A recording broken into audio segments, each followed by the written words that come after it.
All right, in this video we want to get to know the actual calculations we can make to determine what the unemployment rate is and the labor force participation rate.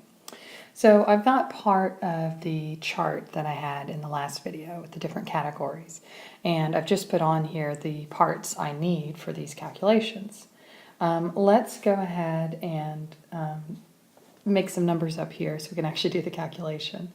So let's see here. Let's say that for the working age population, we're going to say that there are 100 million, 100,000, 100 whatever. We're just going to say it's 100 million people.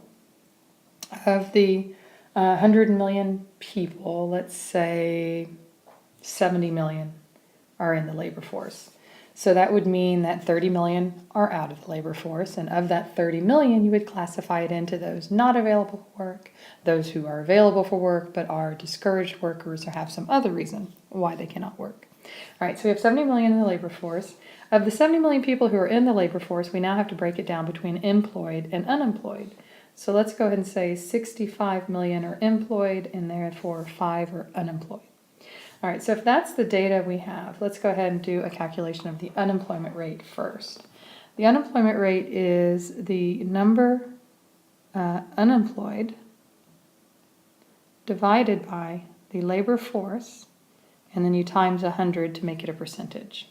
Okay, so for our purposes here, the number who are unemployed is 5 million. The number in the labor force is 70 times 100. And that equals, let's call it 7.1%. So this economy with these numbers has a 7.1% unemployment rate.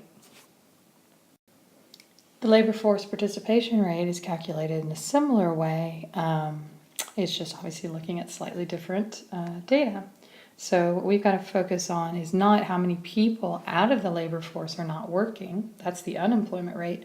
What we're asking with this particular metric is, out of all the people who are in this survey, the working age population, how many are in the labor force, and therefore that implies what percentage is out of the labor force.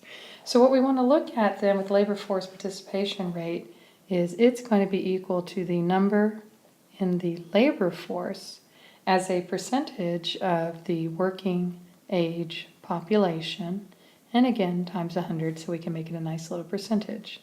So using our numbers here, we have 70 million in the labor force. We have 100 million in the working age population. Probably you can do this one in your head. That's going to end up being 70% labor force participation rate, and obviously 30% are out of the labor force. All right, so these are the two measures of unemployment that we're going to talk about, and two of the ones you hear the most about. And to understand their significance and some more issues around unemployment, we next want to talk about the different types of unemployment. All right, so using the numbers we were just playing with, we had an unemployment rate of 7.1%. But one thing we want to talk right now about is, why is it 7.1%? What are the reasons people are unemployed? Or more specifically, what are the types of unemployment? Not all unemployment is bad. There's 3 different types, main types of unemployment. One of them is frictional, and this is a very healthy type of unemployment. It takes time to find a job. It takes time to find the right job. So that type of job seeking time is really what we call frictional unemployment. Also, as people enter the labor force, either by graduating school or they're just returning to the labor force, there's a certain amount of time where you would answer yes to the question that I am actively looking for work, but no, I do not have work. So that is a type of unemployment. And the reason it's considered kind of a healthy type is what we don't want, what would not be ideal, I should say, is, okay, let's say you just suddenly lost your job and you're like, I have to have a job. And you walk out the building you used to work in and you come across a help wanted sign and you walk in and you take that job. Well, you were previously doing, I don't know, marketing, and now you are selling plumbing fixtures. And you don't know anything about plumbing fixtures, but darn it, that's the job you found, so that's what you're going to do. And so that's not really a good mix. It's not a good use of you as one of our labor resources to be trying to do something that you're not really equipped for. So it's better, really, overall for the economy and its level of GDP and where we're going as an economy if we all take a little bit of time to find the right match. That the employer finds the right employee and that the employee finds the right employer. So that's a type of unemployment we don't expect to ever be gone or to go away. Another type of unemployment is structural. Now, structural also serves a good purpose for the economy overall, but it is quite unpleasant for those who find themselves structurally unemployed. Because we have a dynamic, more or less market-driven economy, we're going to have products being created, businesses, industries being created, jobs being created in those industries, and that's all rosy, but it probably means that there's products and industries that are fading away. So there was a time when a fax machine was a big thing to have, right? But with email, they kind of went away. So for the economy overall, it's a positive thing to have these new changes, to have these new businesses, these new industries created, but not necessarily a positive when you're the person who used to work, or let's say used to work, in an industry that has faded away. So basically, structural unemployment is when the job skills you have are not matching the job skills of the jobs that are actually available. That's when you find yourself structurally unemployed. It's a persistent mismatch. It's not just a temporary, this will improve itself in time thing. It's just that whatever you've been doing, whatever skills you've acquired, they're just not really needed anymore. Construction workers can find themselves structurally unemployed. This most recent housing boom we had drew a lot of people into the construction industry, and then we had the housing bust. A lot of people who were equipped to be in that industry, there literally were no jobs for them in that industry. And so what do you do when you find yourself structurally unemployed? You need to retrain, maybe go back to school, maybe just join another industry and work your way up that way, and learn new skills that way. But you've got to change your skill set. So with frictional unemployment, the advice you would give somebody is just take your time. The job is there, just keep looking. Structural unemployment, you're basically saying the job is not there and it's time for you to move on into something else. And so you can see then how painful structural can be from an individual point of view, particularly if it hits later in life, like you're 50 or 60 and you find your job has been structurally phased out.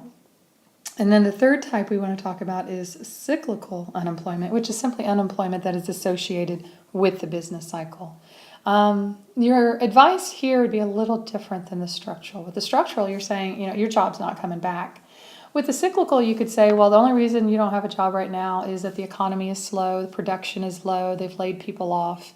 But there's reason to believe you can get your job again, maybe, or something similar to it when the economy picks back up. So the advice here is going to be a little different. It's going to be patient, find maybe some sort of temporary job just so you can have some income coming in, not a career job, but just something to make money, file for unemployment, things like that. So the reason I bring all these up is these three types of unemployment are all together, in our example from the last bit, coming together to comprise the 7.1% unemployment. So some of it is frictional, some of it's structural, and some of it may even be cyclical. So now let's talk about one last unemployment concept, and that is full employment. Okay. Now, full employment is a concept more than it is a specific number, because the specific number that is full employment will change over time across economies, that sort of thing. So what is full employment? Basically, full employment is cyclical unemployment is zero. Okay, there is no cyclical unemployment. So there is structural, there is frictional. So once you've allowed for that kind of normal, healthy, dynamic economy type of unemployment that frictional and structural really are, those people are in the process of looking for a job or looking for a new type of job. But there is no cyclical unemployment. And so that's what full employment is here. So this normal level of unemployment is sometimes called the natural rate of unemployment. And so it can change probably somewhat slowly over time. Like we could probably look at a period of time where in this country the natural rate of unemployment or the full employment level was at about a 5%. And then maybe it was a 7% at another time or a 4% at another time. With this most recent recession we had, one of the questions that they were asking as our unemployment began to come down, but came down a little slower than they expected for a while, was perhaps we've had a change in the level of structural unemployment, so that maybe before the recession hit, the natural rate of unemployment, frictional plus structural, was 5%. And maybe now, because, for example, the construction industry decline has maybe led to more structural unemployment, that maybe now the natural rate of unemployment is really 6%. So there'd been like an extra percentage gain in structural. So these are some of the questions and debates we're having, because as the unemployment rate is coming down, but it's not reaching what it used to reach, the question is, do you still have cyclical unemployment, or have you actually achieved full employment? Some of the issues around this will be better or easier to understand once you get into the full macro model, which is called aggregate demand and aggregate supply. And you can start to see what happens when you're producing beyond your full employment rate. So you actually have lowered unemployment below. You've actually made cyclical like negative. That sounds like a good thing, but it's actually not, because it's putting such a stress on your resources, and it's going to push high up on the wages, which often leads to inflation and other problems. And then, of course, we can also understand using that model the issue of unemployment, where you have the cyclical, where your unemployment rate has gotten above your full employment rate, above your natural rate of unemployment. So those are some of the issues that can be discussed when you get to the full macro model. But all we're doing in this part of the course is getting to know GDP, unemployment, inflation, eventually, and these are the big measures and metrics we have to understand, so we can even get to the point where we can discuss the overall macro model.